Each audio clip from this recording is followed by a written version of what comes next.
The Honourable Willie Jackson. Well, there you go. That's another example of how seriously the National treats this government. Clearly intimidated by the leader of the ACT Party, who runs the government, as we all know. I did say some time ago, Madam Speaker, that the leader of the ACT Party was the most dangerous politician in this country, and this bill is another example of that. Can I get the member to refer to the bill? Oh, absolutely. Thank you for that reminder, Madam Speaker.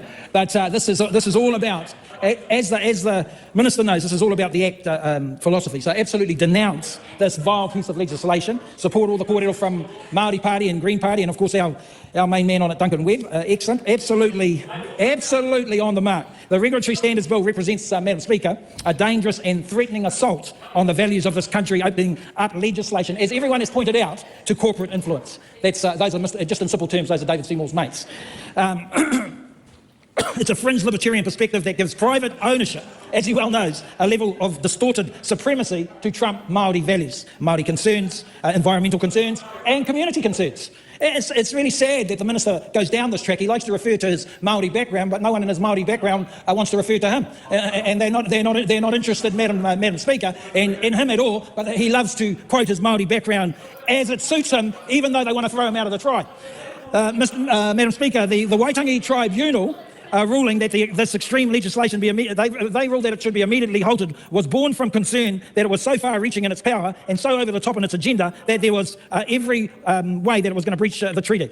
Mr. Speaker, there's been no meaningful interaction with Māori, no meaningful debate with the wider public. I don't know why the Minister is scared to consult with Māori. Maybe he's scared of the response. I would imagine that's the case. No meaningful engagement with NGOs or academic critics. The Regulatory Standards Bill is another bad faith argument from Mr. Seymour, just like the Treaty Principles referendum bill was. This is Treaty Principles too, Mr. Speaker.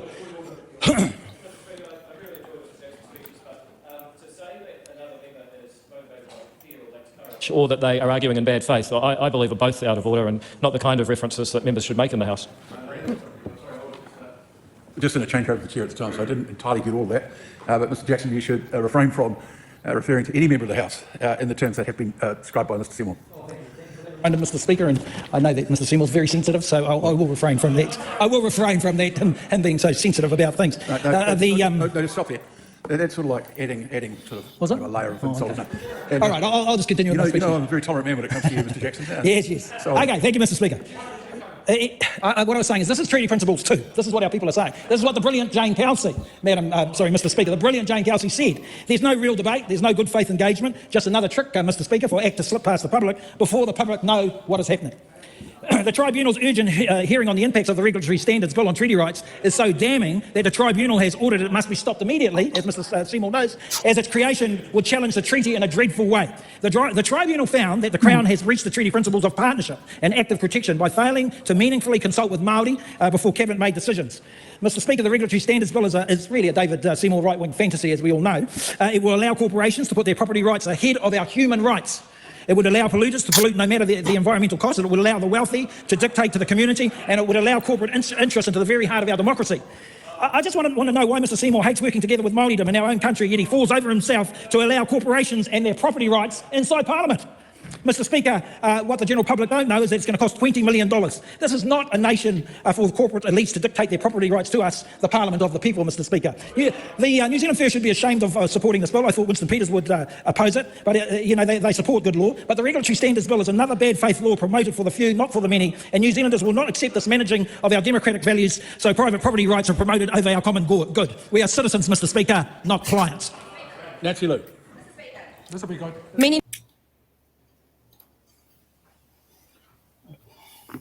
Got that first quick. Yeah, I mean, I have a copy of the briefing for the incoming Attorney General open around legislation design, okay? And it states here, I don't know if Judith Collins read this. This was released when she won her election. On page 13, it points out that an underlying problem with a lot of their legislation is speed. Speed. This is what happens when you try to fucking rush. Yeah, you end up with broken clocks and broken bills. Yeah, it's like you're just rushing through legislation. Of course, there's going to be fucking gaps. And this is the fourth time, too. That's the fourth fucking time. No, yeah, it still works. It still works. Yeah. Okay. Well, I mean, I can't say the same for his bill, but you know, four times is not the charm with this bill.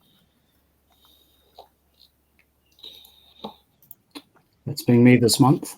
That sat in the drawer for 2 weeks. I haven't worn a watch. I've just gotten right back to grassroots. Yeah. I mean, To take this seriously. our regulation sucks ass because we go too fast. That's I'm reading the OECD reports. I've read the report to the Attorney General. Too much shit. That's, you know, the regulatory standards bill ain't gonna fix that. Hmm. Yeah. Because Okay. he's even failed to consult with Iwi Māori again. He didn't learn his lesson the first fucking time, did he? Yeah. Okay. Let's.